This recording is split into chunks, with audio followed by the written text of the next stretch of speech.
Assalamualaikum warahmatullahi wabarakatuh. Di video kali ini kita membahas bagian keempat dari seri mengenai ring, yaitu mengenai homomorfisme ring. Jadi sebelumnya kita ingat-ingat dulu ya yang sudah dipelajari mengenai homomorfisme grup tuh kan. Jadi ketika kita belajar ring itu kan sebelumnya kita sudah belajar grup terlebih dahulu. Nah, pertanyaannya adalah ketika kita punya homomorfisme grup itu kan kita punya sebuah pemetaan yang mengawetkan satu buah operasi. Kenapa? Karena ya di grup operasinya hanya ada satu kan. Nah, bagaimana dengan di ring tuh kan? Dapatkah kita melakukan hal yang sama dan kasusnya itu di ring di mana kita punya dua buah operasi di situ. Jadi apakah kita dapat definisikan homomorfisme di ring seperti itu tadi? Jadi suatu pemetaan yang mengawetkan dua buah operasi yang ada di ring. Nah, kalau misalkan bisa, pertanyaan selanjutnya adalah ya sifat-sifatnya bagaimana kan? Itu otomatis jadi pertanyaan.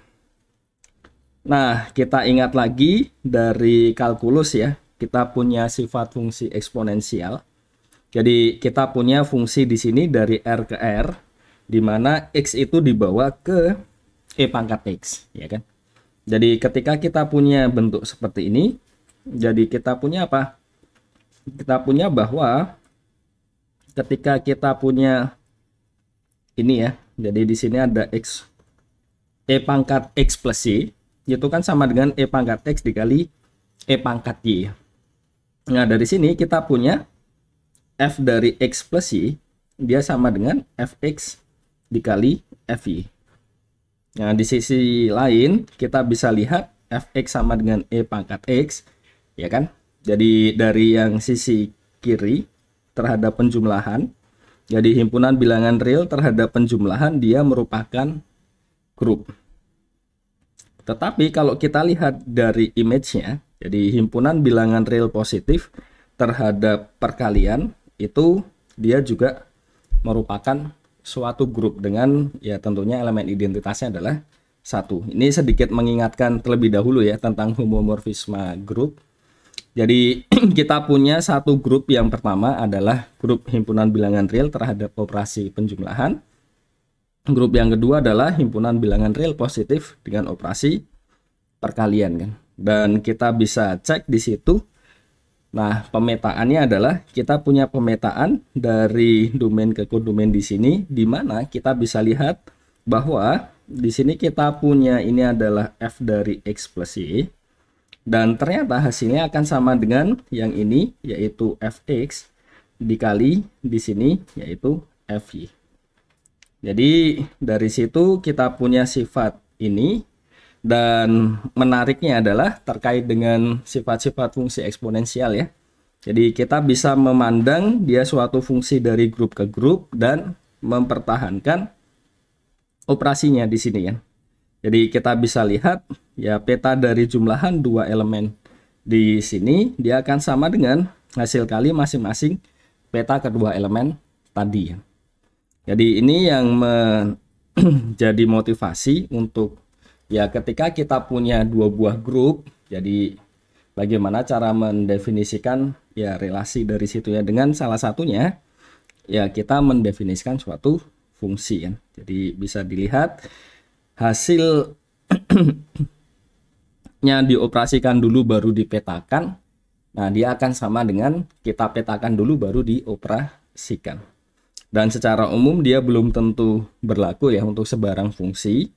Kenapa? Ketika kita punya di sini Fx sama dengan X kuadrat, ini kan kita bisa lihat, jadi contohnya ketika X-nya diambil 1, Y-nya 2 misalkan, jadi F dari 1 plus 2, ini kan sama saja F3 ya, 1 tambah 2 kan 3. 3 itu berapa? Di sini 3 kuadrat, hasilnya 9. Padahal F1 itu sama dengan 1 kuadrat sama dengan 1. F2-nya ini 2 kuadrat sama dengan 4, dan di sini 1 tambah 1 kali 4 maaf, ini sama dengan 4 ya. Jadi dia akan hasilnya di sini berbeda kan. Jadi secara umum tidak semua fungsi itu memiliki sifat ya ini tadi, dan ini yang latar belakangi homomorfisme grup. Jadi ini sedikit mengingatkan ya terkait dengan homomorfisme grup terlebih dahulu. Jadi kita punya R-nya ini bisa kita abstraksikan ke sebarang grup G, terus R plusnya juga sebarang grup G aksen dengan operasi yang mengikuti, dan sifat ini kita abstraksikan seperti ini ya. Jadi kita punya homomorfisme grup ya, jadi seperti ini. Jadi semoga sudah cukup untuk mengingatkan ya terkait dengan homomorfisme grup. Sekarang kalau kita coba interpretasikan dari homomorfisme grup tadi adalah, ya intinya adalah homomorfisme grup adalah suatu fungsi yang dapat mengawetkan operasi ya. Jadi peta dari hasil operasinya sama dengan hasil operasi dari masing-masing petanya. Dan ya tentunya sama saja mengatakan bahwa urutan pengerjaan ini tidak mempengaruhi hasil. Jadi kita bisa petakan dulu atau kita operasikan terlebih dahulu. Nah, yang jadi masalah adalah ketika kita ingin mendefinisikan hal yang sama di kasusnya ring, ya kan? Ada dua buah operasi yang terlibat kan. Dan pertanyaan adalah, bisakah kita mendefinisikan suatu fungsi yang mengawetkan kedua operasi yang ada di ring itu tadi ya. Jadi kita kembali ke himpunan bilangan bulat ya. Kita tahu bahwa Z terhadap plus dan kali dia merupakan ring, dan kita bisa ambil himpunan bilangan bulat modulo 3 yang isinya ada 3 buah elemen. Nah, dari sini kita tahu bahwa ini dia merupakan ring terhadap operasi penjumlahan dan juga perkalian modulo 3. Dan tentunya kita dapat membuat suatu fungsi dari Z ke Z3 di mana A ini dipetakan ke A bar ya. Jadi 1 dibawa ke 1 bar, 2 dibawa ke 2 bar, 3 dibawa ke 0 kan, dan seterusnya. Jadi kita bisa membuat ini jelas dia merupakan suatu fungsi. Kenapa? Karena setiap anggota domain ya dia pasti punya kawan di kodomain, dan kawannya pasti tepat 1 ya di sini. Dan kita lihat bahwa kalau kita jumlahkan terlebih dahulu, contohnya tadi, jadi 1 ditambahkan dengan 2 dulu, ini kan 3 ya. Jadi F dari 1 tambah 2, ini sama saja 3 bar, dia akan sama dengan ya 1 bar tambah 2 bar ya. Jadi ini akan sama dengan berapa? Kita punya ini F1 ditambah dengan F2 ya. Jadi di sini plusnya tentunya plus di modulo 3. Jadi kita punya sifat seperti ini, dan itu juga berlaku untuk perkaliannya juga. Jadi tidak hanya ketika ya di penjumlahannya, perkaliannya pun juga berlaku dari sifat-sifat dari ini ya, penjumlahan dan perkalian modulo 3. Dan ya kita bisa melihat bahwa fungsi itu tadi dapat dipandang sebagai suatu fungsi dari suatu ring ke ring yang lain, dan kita dapat menginterpretasikan dengan cara yang sama seperti yang di homomorfisme grup, bahwa kita bisa mengoperasikan dulu 2 buah elemen. Jadi terserah mau operasi yang penjumlahan atau yang perkalian tentunya. Nah, baru dipetakan, hasilnya akan sama dengan, ya kita petakan dulu masing-masing, kemudian baru dioperasikan. Dan tentunya kalau kita lihat secara umum, dia belum tentu berlaku untuk sebarang fungsi ya. Jadi tidak semua fungsi mempunyai sifat itu tadi. Contohnya ketika kita bawa semua bilangan bulat di sini dibawa ke 1 bar.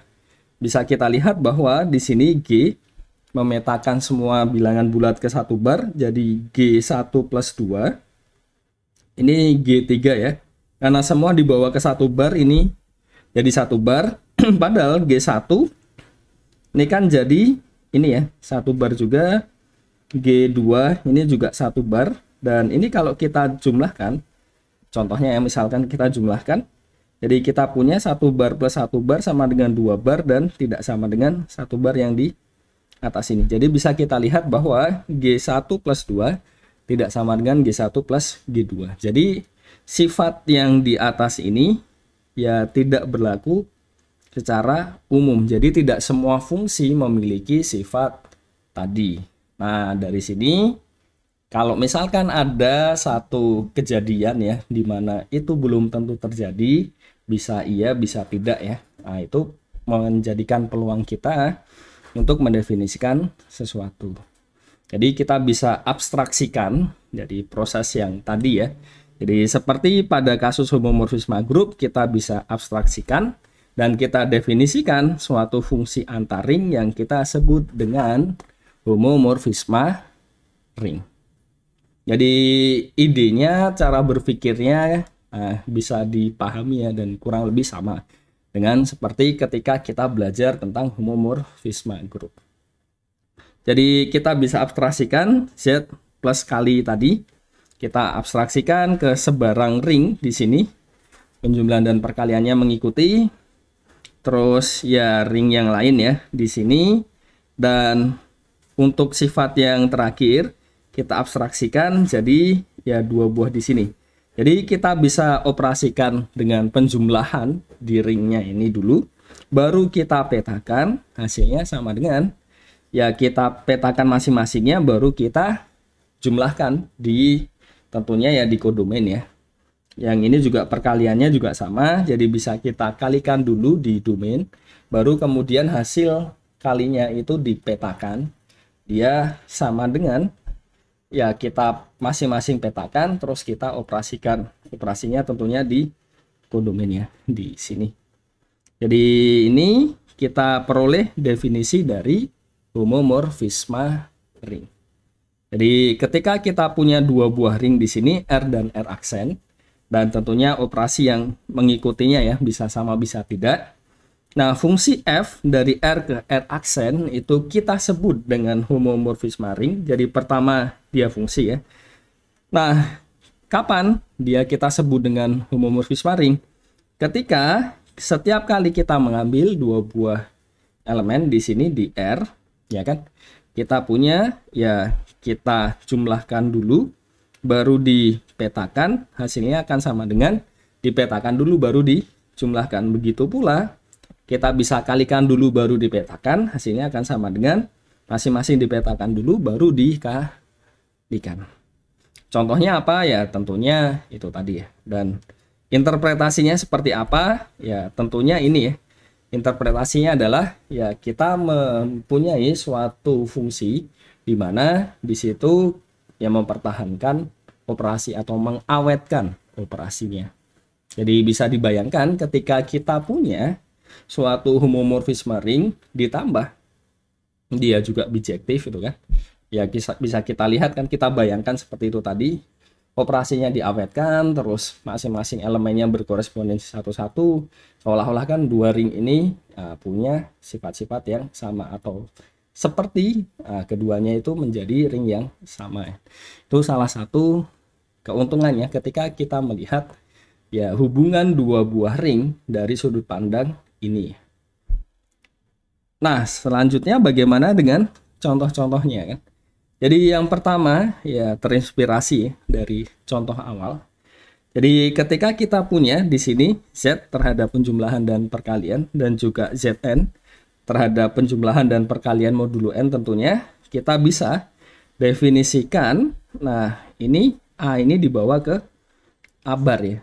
Dan dari sifat-sifat yang di modulo n, jelas kita bisa melihat bahwa F dari A1 plus A2 akan sama dengan FA1 ditambah modulo N tentunya dari FA2. Begitu pula perkaliannya. Jadi secara umum fungsi ini ya akan merupakan homomorfisme ring berapapun N-nya ya di situ. Terus contoh yang lain, misalkan kita punya himpunan matriks 2x2 segitiga atas di sini, di mana entry-entry-nya adalah bilangan bulat. Nah, tentunya terhadap operasi penjumlahan dan perkalian matriks dia merupakan suatu ring kan. Kita bisa definisikan fungsi dari ini ke Z ya, di mana kita ambil yang entry kiri atasnya. Jadi entry baris pertama kolom pertamanya. Jadi di sini kita bisa tunjukkan bahwa G merupakan homomorfisme ring. Kenapa? Karena ya sederhananya adalah ketika kita coba jumlahkan ya, G dari misalkan kita punya di sini AB0C ditambah DE0F, ini kan sama dengan G dari ini ya. Jadi kita punya A plus D, B plus E, terus di sini 0, C plus F, dan dia akan sama dengan A plus D, dimana ini sama saja G dari AB0C ditambah G dari D E0F ya. Dan perkaliannya pun juga sama. Kenapa? Karena kita kalikan. Jadi kita kalikan ya. Di sini misalkan AB0C dikalikan dengan kita punya di sini DE0F. Ini kan jadi apa? AD ya enggak? Jadi terus kita punya di sini AE plus BF, ini 0 ya kan? Jadi kita punya 0, terus di sini kita punya 0 kali E CF ya. Di sini. Dan dia sama saja AD. Nah, ini AD ya sama saja G dari AB0C dikali dengan G dari di sini kita punya DE0F. Jadi dengan mudah kita bisa tunjukkan bahwa ini merupakan homomorfisme ring. Untuk fungsinya juga sudah jelas ya. Jadi kita punya contoh yang kedua seperti ini. Jadi dari sini kita lihat di sini ada Z ya. Terus di sini juga ada Z kan. Nah, tentunya jadi pertanyaan kan. Dari contoh 1 dan 2 bisa tidak kita bentuk homomorfisme baru kan? Ya, tentunya bisa ya. Jadi misalkan di sini kita bawa dari T 2 kali 2 Z. Jadi kita definisikan misalkan F ya. Ya kan? Terus di sini kita petakan ke misal ke Zn. Ya enggak? Jadi dari sini kita petakan AB0C, dia dibawa ke A bar. Nah, ini juga dapat ditunjukkan bahwa F ini jadi kita dapat menunjukkan F ini merupakan homomorfisme ring. Dari mana? Dari ini. Jadi himpunan ring segitiga atas berukuran 2 kali 2 atas Z ke Zn. Jadi itu beberapa ide ya bagaimana cara membangkitkan suatu contoh. Ini contoh yang lain.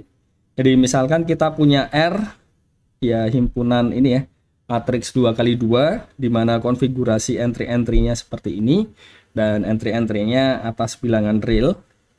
Ini kita bisa definisikan fungsi dari ini ke R. Jadi A plus BI dipetakan ke sini. Kita dapat tunjukkan bahwa H merupakan homomorfisme ring. Jadi mudahnya adalah ketika misalkan kita punya di sini ada A plus BI ditambah C plus DI misalkan ya. Ini kan jadi ini ya. Kita punya dia jadi A plus C plus di sini B plus D I ya. Ya kan? Jadi kita punya di sini plus. Nah, ini kan dia akan jadi apa? Jadi A plus C, A plus C, B plus D, negatif B plus D ya. Dan kita bisa pecah jadi 2. Jadi kita punya A, B, negatif B, A. Ditambah di sini kita punya C, D, negatif D, C. Yang ini adalah H dari A plus C, BI. Ditambah dengan H kali dari C plus DI ya. Dan perkaliannya juga dapat ditunjukkan dengan mudah. H dari ini kalau kita kalikan jadi apa? Dari ini ya perkalian bilangan kompleks dia jadi kita punya AC ya enggak? Jadi AC dikurang BD ya. Terus kita punya dari situ ditambah AD plus BCI ya. Ya kan?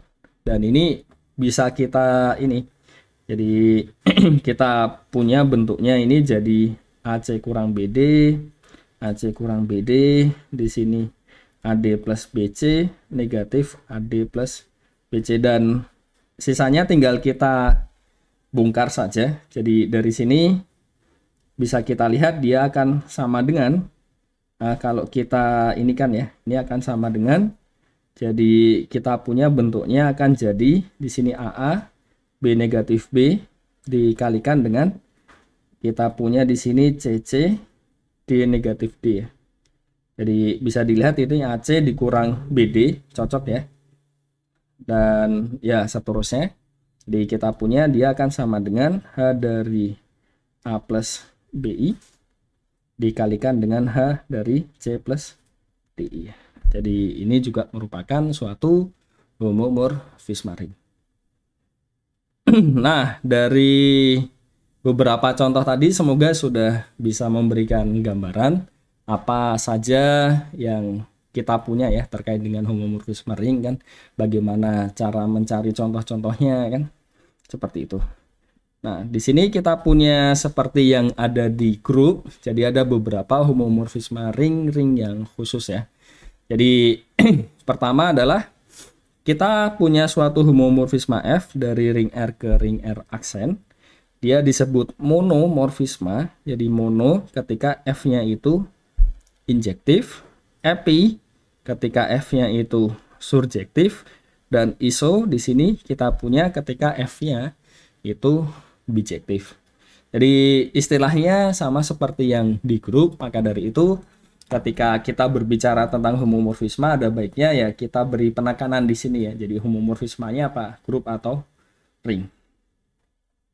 Dan dua buah ring kita sebut dia isomorfis atau ya sifat-sifatnya kurang lebih inilah. Jadi bisa dikatakan sama ya, dalam tanda kutip ring yang sama itu kan.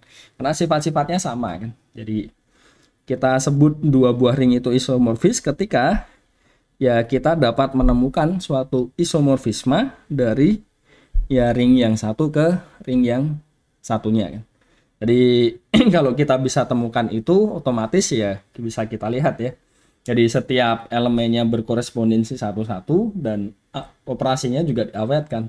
Maka dari itu kita dari situ bisa melihat dengan jelas langsung bahwa sifat-sifatnya mereka akan sama. Nah, ketika kita punya di sini ringnya itu kita buat sama ya di sini. Jadi R ke R kita sebut dengan automorfisme. Ini bukan R aksen. Terus kalau dia hanya homomorfisme saja dari ring R ke ring R lagi ke dirinya sendiri, itu kita sebut dengan endomorfisme.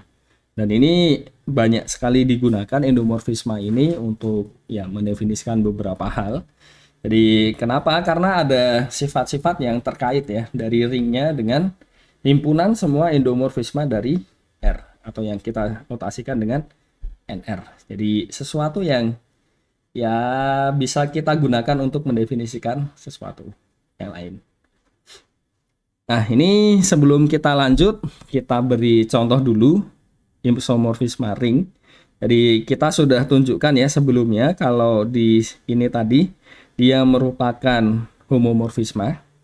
Jadi ini sudah kita tunjukkan, kita akan tunjukkan dia merupakan isomorfisme. Jadi pertama injektif. Injektif itu maknanya apa? Ya ketika kita punya dua buah elemen, petanya sama, prapetanya juga harus sama kan. Jadi kita ambil saja dua buah yang hasil petanya sama. Kita mau menunjukkan ya dua ini sama kan, yang mau ditunjukkan kan. Jadi kita punya di sini ya ini ya ketika kita petakan jadi seperti ini jelas dari kesamaan dua buah matriks ini A sama dengan X, B sama dengan Y, ya sudah. Berarti kita punya A plus BI sama dengan X plus YI.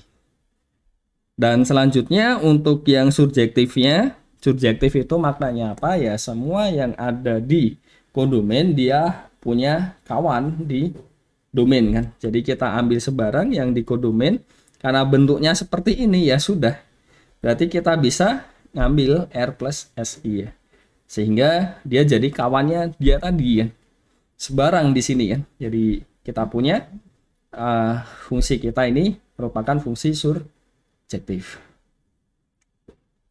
Nah, selanjutnya bagaimana dengan sifat-sifat dari homomorfisme ring ya. Jadi yang pertama adalah kita punya ketika F-nya itu suatu homomorfisme, ya 0 dipetakan ke 0 lagi, dan F minus R dipetakan ke minus FR.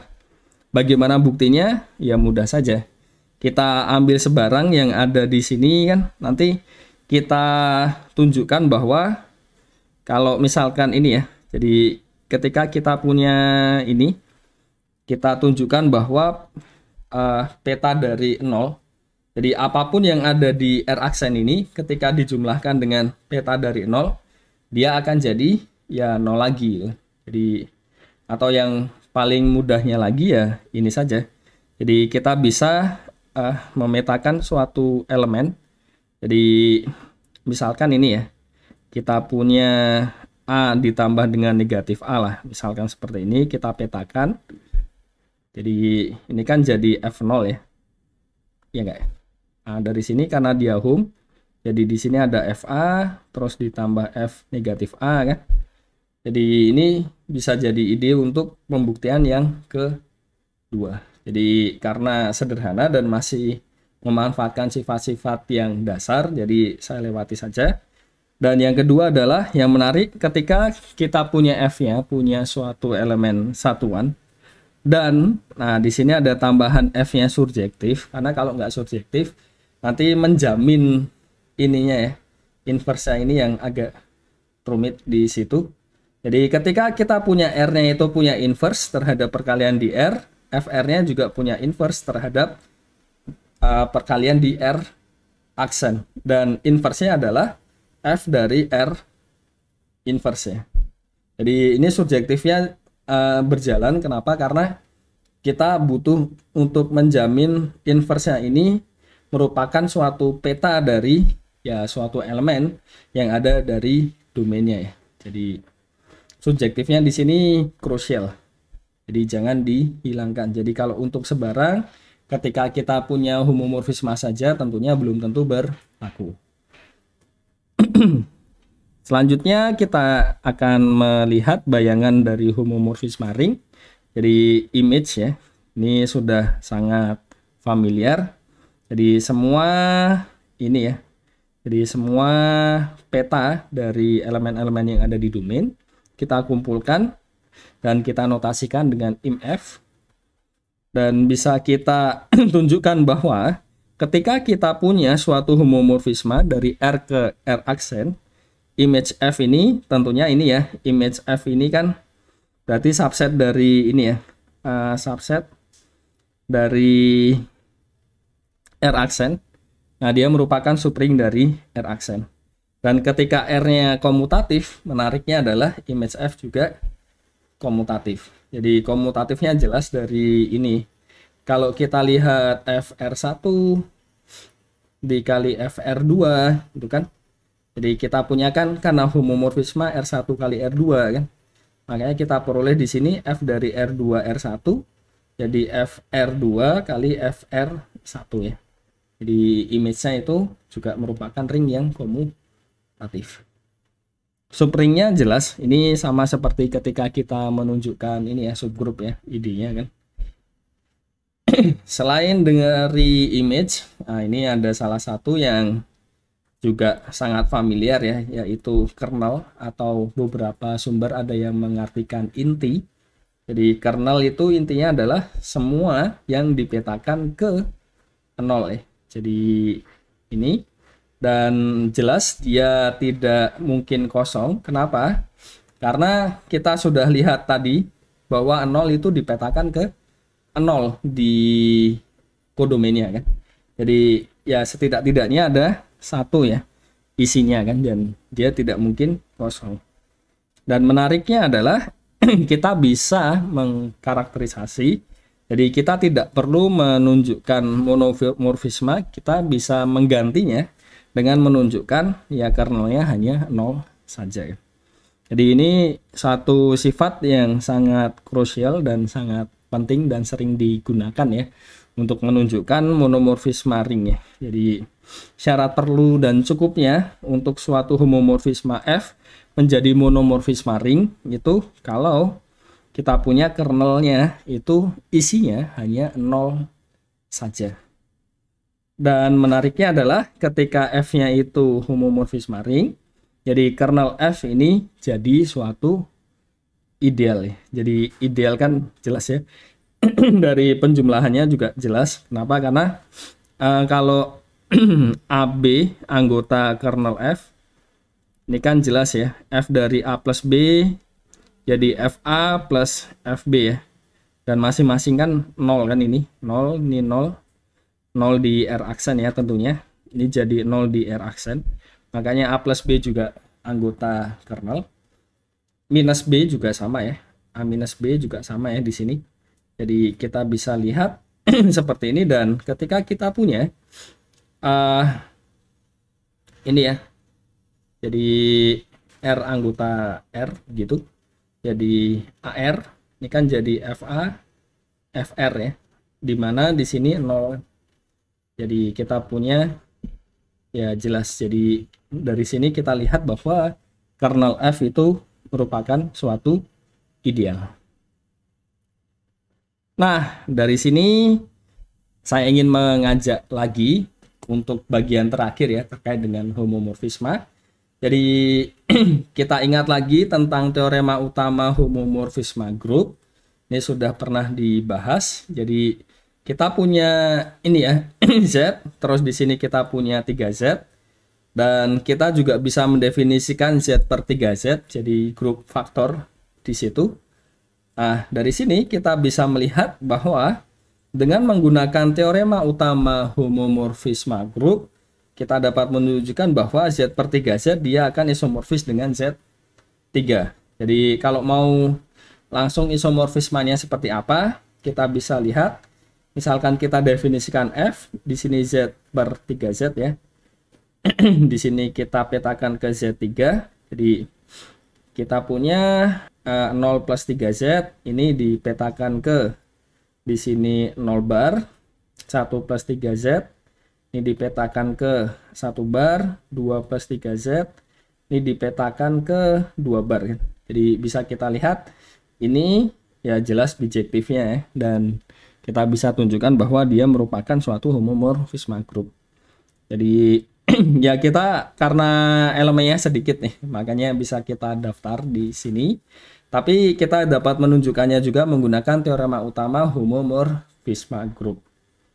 Jadi ini di TUHG-nya kita punya, ketika kita punya di sini segitiganya ya. Jadi kita punya G, di sini G aksen. Kita punya di sini G per kernel F. Ketika kita punya di sini ya. Jadi ada F aksennya ini muncul ketika F-nya di sini bisa kita tunjukkan home. Terus kita punya di sini ini ada homomorfisme natural ya untuk yang ke bawah. Jadi ketika kita punya F-nya ini home, kita akan memiliki G per kernel F ini akan isomorfis dengan image F ya. Jadi itu bunyi dari teorema utama homomorfisme grup. Nah, sekarang bagaimana dengan kasus di ring ya? Jadi kita home grupnya sudah, tinggal bagian untuk mengawetkan yang operasi perkaliannya saja. Dan ternyata ya kurang lebih sama. Jadi ketika kita punya di sini R ke R aksen, kita punya di sini R per kernel F, jadi kita bisa ini ya buat ring faktornya. Jadi dari sini kan tadi ini ya kita punya ini ke image F itu kan dia jadi ini kan, kita punya dia jadi isomorfisme grup kan. Nah ternyata dengan cara yang sama operasi perkaliannya juga bisa diawetkan. Jadi ini idenya sama persis seperti yang di TUHG, dan kita peroleh dia menjadi ini ya, Jadi F-nya, bentuk F-aksennya seperti apa? F-aksennya seperti ini kan.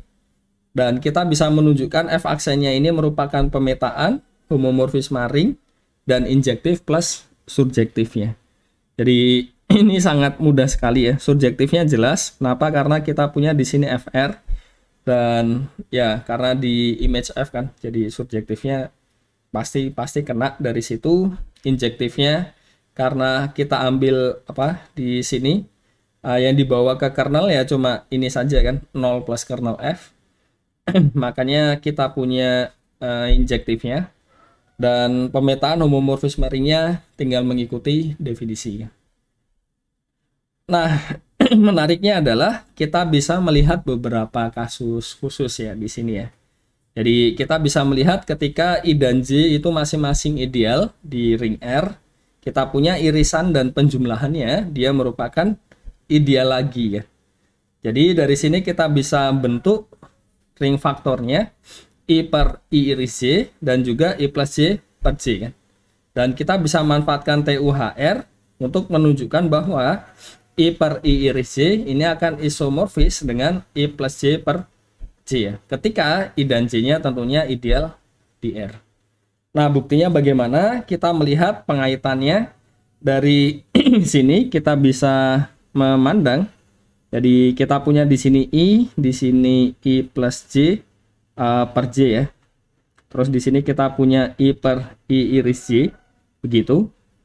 Jadi kita punya bentuk ini ya. Dan F-nya ini kita lihat dia di sini. Jadi F-nya dari I ke I plus J per J. Nah, kita cukup menunjukkan bahwa ya sudah karena kita memanfaatkan teorema utama homomorfisme ring. Jadi kita tunjukkan F-nya home, ya kan? Kita tunjukkan ini jadi kernel F, ya enggak? Dan yang terakhir adalah kita tunjukkan ini sama dengan image F ya. Jadi kita manfaatkan itu dan ya kita bisa tunjukkan ini pasti berlaku. Nah kasus selanjutnya kita juga bisa memandang ketika kita punya dua buah ideal I dan J. Nah kita bisa membentuk beberapa ring faktor, ada R per I, R per J, dan I per J ya di situ. Dan ketika kita punya bentuk ini R per J dan I per J, ya tentunya I per J itu subset dari R per J ya. Jadi kita bisa lihat ya kita bisa bentuk ring faktor ini dia akan isomorfis dengan R per I. Bagaimana cara menunjukkannya? Ya kita gunakan teorema utama homomorfisme ring lagi ya. Jadi kita punya di sini ada R per J di situ. Di sini R per I, ya kan? Di sini ada R per J diperkan dengan R per I per J ya. I per J. Nah, kita bentuk F-nya ini tadi. Jadi tunjukkan F-nya home, ya kan? Nih, terus yang kedua adalah ini tunjukkan dia kernel F dan tunjukkan ini adalah image F. Jadi kita punya bentuk ini ya khusus ya. Dan ini ya beberapa sumber ada yang mengatakan teorema isomorfisme ring ketiga.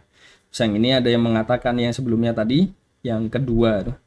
Jadi intinya adalah dia memanfaatkan teorema utama homomorfisme ring untuk menunjukkan isomorfisme di sini. Nah ini beberapa renungan ya. Jadi apakah ada hubungannya antara home group dan home ring, terus sifat mana yang mirip, terus yang berbeda, dan yang mana yang tidak dimiliki ya di situ. Jadi mungkin itu saja pembahasan terkait homomorfisme ring dan juga teorema utama homomorfisme ring ya. Jadi semoga dapat menjadi referensi dan memperjelaslah pemahaman terkait dengan homomorfisme ring. Sekian saja, terima kasih sudah menyimak. Wassalamualaikum warahmatullahi wabarakatuh.